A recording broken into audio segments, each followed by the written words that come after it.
looking at number 2, that one's a lot more straightforward than number 1.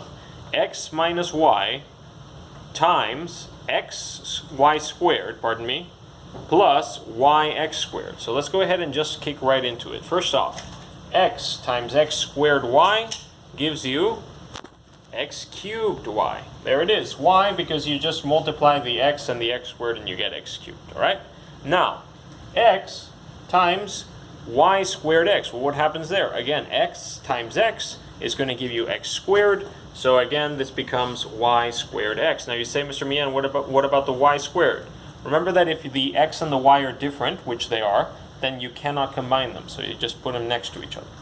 Now let's take a look at negative y. One of my students said something. This guy is a negative, so do keep your eye out for those. Negative y times x squared y. Well, the x squared, again, doesn't do anything for us. But y times y should give you y squared. So then you get y squared times x, right? Very good. I'm sorry, x squared, y squared. There it is, right here. And notice that it's negative because of the negative y. And then finally, you have negative y times y x squared. Well, again, you have y times y, and that gives you y right there, okay? And then you have the x just kind of tacked on there, okay? Any questions?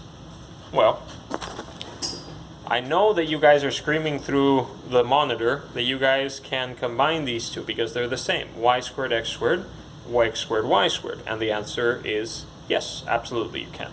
So when you combine these two, remember that it's just subtracting each other, so there's nothing left, and you're just left with this answer.